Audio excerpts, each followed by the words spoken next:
നമസ്കാരം. Sreenarayana Guru open university first semester MA history ക്ലാസ്സുകളിലേക്ക് പ്രിയ വിദ്യാർത്ഥികൾക്ക് സ്വാഗതം. നമ്മൾ ഇന്ന് ഹിസ്റ്ററി ഓഫ് ഏർലി ഇന്ത്യ എന്ന പേപ്പറിലെ ഫോർത്ത് ബ്ലോക്കിലെ second unit Gupta and post Gupta period എന്ന സെക്കൻഡ് യൂണിറ്റ് ആണ് ഡിസ്കസ് ചെയ്യുന്നത്. വളരെ വൈഡ് ആയിട്ടുള്ള ഒരു പീരീഡ് ആണ് ഗുപ്ത പീരീഡ്. ഇന്ത്യൻ ഹിസ്റ്ററിയിലെ ഗോൾഡൻ ഏജ്, ഗോൾഡൻ പീരീഡ് എന്നൊക്കെ അറിയപ്പെടുന്ന വളരെ വിഖ്യാതമായിട്ടുള്ള പ്രധാനപ്പെട്ട ഒരു ഹിസ്റ്ററിയിലെ ഒരു ഭാഗമാണ് നമ്മൾ ഇന്ന് ഡിസ്കസ് ചെയ്യുന്നത്. സോ മൗര്യന്മാർക്ക് ശേഷം വരുന്ന പ്രധാനപ്പെട്ട പ്രബലമായിട്ടുള്ള ഒരു ഡൈനാസ്റ്റിയാണ് ഗുപ്ത ഡൈനാസ്റ്റി. ഒരുപാട് അല്ലെങ്കിൽ ചെറിയ ചെറിയ ഡൈനാസ്റ്റീസ് ഒക്കെ വന്നു പോകുന്നുണ്ടെങ്കിലും മൗര്യന്മാര് ഒരു ഇന്ത്യയെ, നമ്മുടെ ഇന്ന് കാണുന്ന ഇന്ത്യൻ ഭൂപടത്തിന്റെ ആ ഒരു ലെവലിലേക്ക് കൊണ്ടുവന്ന് ഇന്ത്യയെ ഭരിച്ച മൗര്യന്മാരും അതിനുശേഷം അത്രയേറെ എംബരാസിംഗ് അഡ്മിനിസ്ട്രേഷൻ നടത്തിയിട്ടുള്ളത് ഒരു ഭരണം എന്ന് പറയുന്നത് പിന്നീട് വരുന്നത് ഗുപ്ത ഡൈനാസ്റ്റിയാണ്. അപ്പോൾ 319 മുതൽ 550 AD വരെയുള്ള കാലഘട്ടത്തിലാണ് ഇവരുടെ ഭരണം. ഇന്ത്യയുടെ സുവർണ കാലഘട്ടം എന്നാണ് ഈ ഒരു പീരീഡ് അറിയപ്പെടുന്നത്. അപ്പോൾ സാംസ്കാരികമായിട്ടും വാണിജ്യപരമായിട്ടും ഒക്കെ ഒരുപാട് അഭ്യുന്നതി ഉണ്ടായിട്ടുള്ള ഒരു പീരീഡ് ആയിരുന്നു ഈ ഒരു കാലഘട്ടം. അപ്പോ ഗുപ്ത ഭരണാധികാരികൾ എന്ന് പറയുന്നത് കുഷാണന്മാരുടെ ഒരു ഫോളോവേഴ്സ് ആയിരുന്നു. ആക്ച്വലി അവരുടെ ഭരണത്തിന്റെ ഒരു തുടർച്ച അവരിവിടെ കൊണ്ടുവന്നു. കൂടാതെ കുഷാണന്മാരുടെ പല കാര്യങ്ങളും, അതായത് ഒരു ഉദാഹരണം പറഞ്ഞാൽ അവരുടെ സിൽക്ക് റൂട്ട്, കുഷാണന്മാര് ഉണ്ടാക്കിയ സിൽക്ക് റൂട്ടൊക്കെ ഇവര് ഉപയോഗിക്കുകയും മധ്യേഷ്യയുമായിട്ട് അതിനെ പിൻപറ്റിക്കൊണ്ട് ഭരണം അല്ലെങ്കിൽ കച്ചവടം നടത്തുകയൊക്കെ ഇവര് ചെയ്തിട്ടുണ്ട്. ഇനി ഗുപ്തന്മാരുടെ മധ്യേഷ്യൻ ബന്ധത്തിന്റെ പശ്ചാത്തലം എന്താണെന്ന് നോക്കാം. മൗര്യ ഭരണകാലത്ത് ആരംഭിച്ചിട്ടുള്ള ആ ഒരു കച്ചവടം ഗുപ്തന്മാരുടെ കാലഘട്ടത്തിലും ഇവര് തുടർന്നു പോന്നു. കുഷാണന്മാര്, അതുപോലെ ഗാന്ധാരത്തിലെ ബാക്ട്രിയന്മാരടക്കം മധ്യേഷ്യ കേന്ദ്രീകരിച്ച ഒരു വലിയ ഭരണം സ്ഥാപിക്കാനായിട്ട് ഇവർക്ക് സാധിച്ചു. ഇനി ഗുപ്തന്മാര് കുഷാണന്മാരെ പരാജയപ്പെടുത്തിയിട്ട് വടക്കേ ഇന്ത്യയിൽ അവരുടെ ആധിപത്യം സ്ഥാപിക്കുന്നത് പിന്നീടാണ്. ഇപ്പൊ പേർഷ്യക്കാരും അതുപോലെ ഗ്രീക്കോ ബാക്ട്രിയൻ സാമ്രാജ്യവുമായിട്ടും ഒക്കെ ഇന്ത്യക്ക് നല്ല കച്ചവട ബന്ധങ്ങളൊക്കെ ഈ ഒരു കാലഘട്ടത്തിൽ ഉണ്ടായിരുന്നു. ഇനി അത് വ്യാപാരത്തിലും വാണിജ്യത്തിലും ഒക്കെ വളരെ സൗണ്ട് ആയിട്ടുള്ള ഒരു റിലേഷൻ ഇവർക്കിടയിൽ ഉണ്ടായിരുന്നു.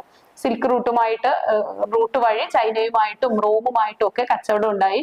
മധ്യേഷ്യയിൽ നിന്നും സ്വർണവും അതുപോലെ വളരെ വിശിഷ്ടമായിട്ടുള്ള വസ്ത്രങ്ങള്, വിശിഷ്ടമായിട്ടുള്ള റോ ക്ലോത്ത്, തുണിത്തരങ്ങള്, അതുപോലെ ലോഹങ്ങൾ, അല്ലെ, ലോഹ സാങ്കേതിക വിദ്യ വളരെയേറെ വികാസം പ്രാപിച്ച് അവിടെ നിന്നും ലോഹങ്ങളൊക്കെ കൊണ്ടുവരുന്നതിന് സാധിച്ചിട്ടുണ്ട്.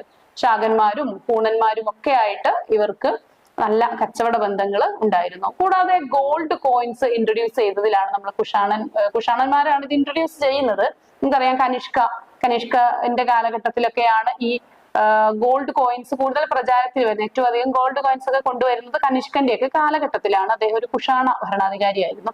എന്നാൽ ഗുപ്തന്മാരും ഈ സ്വർണ്ണ നാണയങ്ങൾ ഫോളോ ചെയ്തതായിരുന്നു. സ്വർണ്ണ നാണയം എന്ന് പറയുന്നത് അതിന്റെ ഫേസ് വാല്യൂ തന്നെയാണ്, സ്വർണത്തിന്റെ വാല്യൂ തന്നെയാണ് നാണയത്തിന്റെ വാല്യൂ എന്ന് പറയുന്നത്, അല്ലെ. അപ്പോ ഈ രീതിയിൽ വളരെ പ്രബലമായ, വളരെ സമ്പന്നമായിരുന്നു ഇവരുടെ ഭരണം എന്ന് നമുക്ക് മനസ്സിലാക്കാനായിട്ട് സാധിക്കും. ഇനി ബുദ്ധമതം അല്ലെങ്കിൽ ബുദ്ധമതവുമായിട്ടുള്ള ആ ഒരു സാംസ്കാരിക ബന്ധമൊക്കെ ഇവരും നിലനിർത്തി.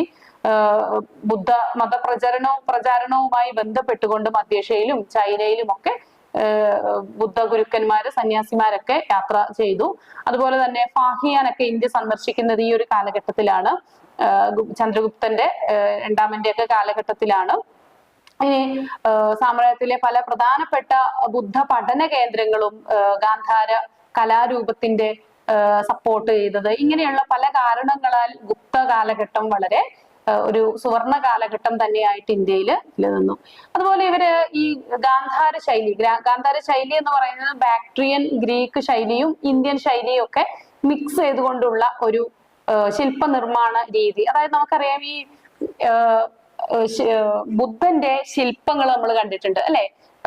ക്ലീൻ ഷേവ് ആയിട്ടുള്ള, ഇങ്ങനെ അർദ്ധനിമീലിത നേത്രനായിട്ടിരിക്കുന്ന ബുദ്ധന്റെ വിഗ്രഹങ്ങളുണ്ടല്ലോ. ആ ഒരു പ്രത്യേക പത്മാസനത്തിലിരിക്കുന്ന ബുദ്ധ വിഗ്രഹങ്ങൾ, ഇത് ഗാന്ധാര രീതി ഫോളോ ചെയ്തിട്ടുള്ള, നിറയെ ആലിലകളൊക്കെ കൃത്യമായിട്ട് ഇങ്ങനെ വന്നു നിൽക്കുന്ന ആ ഒരു രീതി എന്ന് പറയുന്നത് ഗാന്ധാര ശില്പകലാ രീതിയാണ്. അപ്പൊ ആ ഒരു രീതിയൊക്കെ ശൈവ വൈഷ്ണവ രീതികളുടെ ഒരു സങ്കലനമായിട്ടാണ് ഇതിനെ പറയപ്പെടുന്നത്. ഈ രീതിയൊക്കെ വരുന്നത് ഈ ഗുപ്തന്മാരുടെ കാലഘട്ടത്തിലാണ്.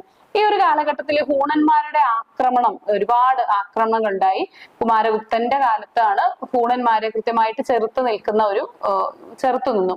തുടർന്ന് സ്കന്ദഗുപ്തനും ഹൂണന്മാരെ നേരിടുകയൊക്കെ ചെയ്തു. അപ്പൊ നമുക്കിതിനിടയിൽ പ്രധാനപ്പെട്ട സമുദ്രഗുപ്തനും അതുപോലെ ചന്ദ്രഗുപ്തൻ രണ്ടാമൻ, അതായത് വിക്രമാദിത്യൻ എന്നറിയപ്പെടുന്ന പ്രബലനായ ഭരണാധികാരിയൊക്കെ ഇതിനിടയിൽ വരുന്നുണ്ട്. അപ്പോൾ നമ്മൾ അത്ര ഡീറ്റെയിൽ ആയിട്ട് പോകുന്നില്ല. അപ്പൊ എന്തായാലും വളരെ സുശക്തമായിട്ടുള്ള ഒരു ഭരണ രീതി ഇവിടെ ഉണ്ടായിരുന്നു. ഗുപ്തന്മാരുടെ മധ്യേഷ്യൻ ബന്ധവും അതിന്റെ പ്രാധാന്യമൊക്കെ ആ ഒരു സംസ്കാരവുമായിട്ട് ഇന്ത്യൻ സംസ്കാരം ഇഴുകിച്ചേരുന്നതിന് കാരണമായിട്ടുണ്ട്. അത് എല്ലാ മേഖലയിലും, അത് സാംസ്കാരിക മേഖലയിലാവട്ടെ, നമ്മുടെ ശില്പനിർമ്മാണ മേഖലയിലാവട്ടെ ഒക്കെ, അത് വിദ്യാഭ്യാസ മേഖലയിലും ഒക്കെ അതിന്റെ ഒരു സ്വാധീനം ഉണ്ടായിട്ടുണ്ട്. ഇനി രാഷ്ട്രീയ, കല, മതം ഈ മേഖലകളിലൊക്കെ ഇത്തരം ഈ ഒരു മധ്യേഷ്യൻ ബന്ധം, അതിന്റെ സ്വാധീനം പ്രകടമായിട്ട് നമുക്ക് കാണാനായിട്ട് സാധിക്കുന്നുണ്ട്. ഇനി സാമൂഹിക സ്വാധീനം എന്ന് പറയുമ്പോൾ മധ്യേഷ്യയിലെ ജനവിഭാഗങ്ങൾ പലതും ഇന്ത്യയിലേക്ക് കുടിയേറി. ഭരണാധികാരികൾ ഇവിടെ ഈ ഒരു ബന്ധം സ്ഥാപിച്ചോടുകൂടി ജനങ്ങളും കുടിയേറി. അപ്പൊ സ്വാഭാവികമായിട്ടും അവരുടെ സ്വാധീനം നമ്മുടെ നാട്ടില് ഉണ്ടായി. പുതിയ പുതിയ ജാതികളൊക്കെ ഫോം ചെയ്തു. കാരണം അവര് ചില പ്രത്യേക തൊഴിൽ മേഖല, ലോഹ സംസ്കരണമൊക്കെ ആയി ബന്ധപ്പെട്ട തൊഴിൽ മേഖലയിൽ തൊഴിൽ ചെയ്തിരുന്നവർ ഇവിടെ വരികയും അവരുടെ തൊഴിൽ കൂട്ടങ്ങൾ പിന്നീട് ജാതികളായിട്ട് പരിണമിക്കുകയൊക്കെ ചെയ്യുന്ന സാഹചര്യം ഉണ്ടായി. അപ്പൊ നമുക്കറിയാം, അതിനു മുൻപ് വർണ്ണ വ്യവസ്ഥയുണ്ട് അല്ലെ, ചാതുർവർണ്ണ വ്യവസ്ഥയുണ്ട്. ഈ ചാതുർവർണ്ണ വ്യവസ്ഥയ്ക്ക് അതിന്റെ പ്രാധാന്യം നഷ്ടപ്പെടുകയും ജാതി കൂടുതൽ ശക്തമാവുകയും ചെയ്യുന്ന ഒരു സാഹചര്യം നമുക്ക് വിസിബിൾ ആകുന്നത് ഈ ഗുപ്തന്മാരുടെ കാലഘട്ടത്തിലായിരുന്നു. ഇനി അതാണ് ഇവരുടെ സാംസ്കാരികമായിട്ടുള്ള സ്വാധീനം എന്ന് പറയുന്നത്. ഭാഷയിലും മറ്റു ഭാഷകളുമായിട്ട്, ഒരു ഭാഷയും നമുക്ക് 100% അതൊരു സ്വതന്ത്രമായിട്ട് അല്ലെങ്കിൽ പ്യുവർ ആയിട്ടുള്ള ഒരു ഭാഷയാണെന്ന് പറയാൻ പറ്റില്ല. എല്ലാ ഭാഷയിലും മറ്റു ഭാഷകളുടെ ഒരു സ്വാധീനം നമുക്ക്, ചില പദങ്ങളൊക്കെ പല ഭാഷയിൽ, ഇപ്പൊ മലയാളത്തിലാവട്ടെ ഇംഗ്ലീഷിലാവട്ടെ, എല്ലാ മറ്റു ഭാഷകളുടെയും സ്വാധീനം നമുക്ക് കാണാനായിട്ട് സാധിക്കും. അപ്പൊ ഇവിടെ തന്നെ നാടോടി ഭാഷകളും അതുപോലെ നാടോടി ഭാഷകളുടെയൊക്കെ സ്വാധീനം ഇന്ത്യയിലെ വിവിധ ഭാഷകളിൽ ഉണ്ടായിട്ടുണ്ട്. ഈ സാമ്പത്തികമായിട്ട് ഉള്ള സ്വാധീനം എന്ന് പറയുന്നത് സിൽക്ക് റൂട്ട് വഴി നല്ല രീതിയിൽ വളരെ പ്രൊഫൗണ്ട് ആയിട്ടുള്ള, സൗണ്ട് ആയിട്ടുള്ള കച്ചവട ബന്ധങ്ങൾ ഉണ്ടായിരുന്നു. അതിലൂടെ ഉയർന്ന സാമ്പത്തിക നില കൈവരിക്കാൻ സ്വർണ്ണമൊക്കെ ധാരാളമായിട്ട് ഇന്ത്യയിലേക്ക് ഇറക്കുമതി ചെയ്യുന്ന സാഹചര്യം, ഒരുപാട് സ്പൈസസ് ഒക്കെ ഇന്ത്യയിൽ നിന്നും കയറ്റുമതി ചെയ്യുന്ന സാഹചര്യമൊക്കെ ഈ ഒരു കാലഘട്ടത്തിൽ ഉണ്ടായി. അപ്പൊ ഇത്രയാണ് നമുക്ക് ഈ ഒരു യൂണിറ്റിൽ ഡിസ്കസ് ചെയ്യാനുള്ളത്. Thank you.